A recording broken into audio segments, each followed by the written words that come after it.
Tanto Platón como Aristóteles creen que hay algo que es la esencia de las cosas. Platón lo llama idea o eidos. Aristóteles lo llama a veces forma, a veces género, a veces esencia o, en griego, ousia. Los dos apuntan a eso universal y creen que la filosofía tiene que apuntar a eso. Pero la diferencia es que Platón pone esa esencia en un ámbito trascendente y Aristóteles la ubica en un plano inmanente. Lo universal está así en lo particular. Esta concepción de lo individual y particular se refleja en el profundo interés aristotélico por el conocimiento empírico de la naturaleza. A Platón no le interesaba especialmente una reflexión empírica sobre la naturaleza. En uno de sus diálogos, Sócrates hace explícita profesión de este desinterés, diciendo que a él lo que le interesa son las ciudades, los hombres, esas relaciones, y que no le interesa saber cómo está hecho el universo, la materia, todo aquello que había interesado a los presocráticos antes de llegar Platón y llegar Sócrates al mundo de la filosofía. Aristóteles es un científico, o es lo que llamaríamos hoy nosotros un científico. Naturalmente, él no distingue entre lo que nosotros llamamos ciencia y lo que se llama filosofía, porque para él todo es un continuo de conocimiento, todo es un continuo de reflexión sobre la realidad.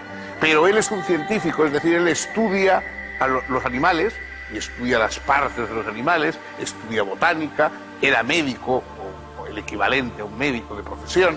Es decir, él es un empirista y estudia desde un punto de vista de la observación y de los experimentos al alcance de su época, pero a la vez es un gran teorizador. La obra de Aristóteles es una especie de monumental enciclopedia de los saberes de su época. Todavía los saberes no se habían separado, es decir, la física, la psicología, lo que se llama psicología, es decir, la teoría del alma, de la psique, la política y una cosa misteriosa que no tenía nombre y que Aristóteles inventa. Él no le pone ningún nombre, ya habla de ciencia simplemente, de conocimiento, pero el organizador de la obra de Aristóteles, de lo que quedó, de los apuntes y de lo que queda como obra de Aristóteles, Teofrasto, su seguidor en el Liceo, que es la institución intelectual que fundó Aristóteles, Teofrasto, cuando organiza la obra de Aristóteles, coge unos cuantos libros que están y que los pone después de la física y les llama metafísica, es decir, los que vienen después de la física. La palabra metafísica es lo que viene después de la física, lo que para nosotros tiene un sonido también importante respecto a la condición misma de la metafísica.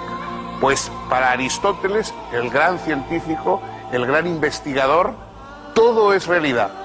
Lo físico, lo psicológico, lo político y lo metafísico. Él intentó abarcar todos esos mundos porque todos están conectados con la misma inquietud humana de asombrarse ante lo real, de buscar una explicación, de definir, de precisar, de convertir en concepto al mundo para habitarlo mejor.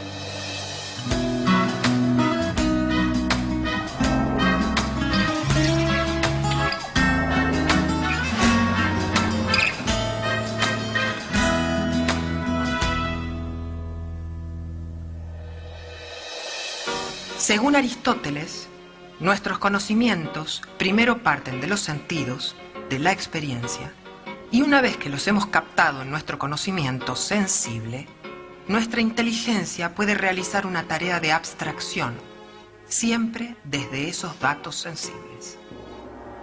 Puesto que el pensamiento de Aristóteles partía de la observación, su primer problema fue el del cambio. El pensamiento anterior había opuesto el cambio al ser. En cambio, Aristóteles acuñó la noción del ser en potencia, que no es un no ser y tampoco un ser pleno, lo que en la terminología aristotélica se denomina ser en acto. Esta noción le permitió explicar el cambio como un paso del ser en potencia al ser en acto. La semilla se transforma y da lugar al árbol, porque la semilla es ya el árbol, pero solo en potencia y con el tiempo. Y si las circunstancias le son propicias, va actualizándose. Para explicar el cambio al que todas las cosas del mundo están sometidas, hay que pensar que en cada caso hay algo que cambia. Aristóteles llamó ousia a ese algo. La palabra griega ousia designaba el verdadero valor de una propiedad puesta como garantía en una transacción comercial. La ousia de un terreno era lo que ese terreno auténticamente valía, lo que objetivamente representaba, su realidad. La palabra fue traducida luego por los romanos como substantia, es decir, lo que está por debajo, lo que sostiene. Lo sostenido por la sustancia, explica Aristóteles en su Metafísica, son los accidentes. Una silla puede ser más vieja o más nueva, más clara o más oscura, pero seguirá siendo lo que es. Además de la metafísica, Aristóteles aporta una ciencia, digamos, una área de conocimiento nueva, que es la ética. Ética es a la vez el ethos, el carácter y también la costumbre. La palabra ética juega con ese equivalente en que en la lengua griega solamente una letra distingue a carácter y costumbre. Aristóteles se pregunta cuál es la finalidad que debe buscar el ser humano en el mundo. Todo lo que hacemos es instrumental, sirve para conseguir tal y cual fin. Pero después de todos esos fines, ¿qué hay? Más allá de los fines parciales de nuestra vida, ¿qué es lo que podemos aspirar a encontrar? Aristóteles dice la felicidad. La felicidad es lo que los seres humanos buscamos. Y la ética no es ni mucho menos, como luego ha llegado a ser a partir de visiones más penitenciales, una búsqueda del deber, de la obligación, del sacrificio, etcétera. No. Para Aristóteles la ética es una reflexión sobre la acción humana en busca de la libertad. Y para ello lo que dice Aristóteles es que tenemos que intentar desarrollar las virtudes, es decir, los hábitos que nos dan fuerza, que nos ayudan a vivir mejor, porque no olvidemos que la palabra virtud, la palabra latina naturalmente virtud, viene de vir, de la fuerza viril, la fuerza, la excelencia, incluso la fuerza del guerrero. De modo que la virtud es lo que nos da fuerza frente a la debilidad, que es el vicio. La virtud es lo que aumenta nuestra fuerza y por lo tanto nuestra capacidad de alcanzarnos a la felicidad. ¿Dónde situar las virtudes? Evidentemente hay que situarlas, piensa Aristóteles, en el mundo de la acción humana. En la acción humana tan malo es ir demasiado lejos como no hacer lo suficiente. Tan malo es ser tan valiente que nos convertimos en temerarios y morimos en la primera de las empresas que acometemos, como ser cobarde y pusilánime y no atreverse a hacer lo que debe ser hecho. Por lo tanto, Aristóteles cree que las virtudes están en una especie de justo término medio entre el exceso y el defecto en un campo o un área determinada de acción. ¿Cómo podemos aprender cuál es ese término medio?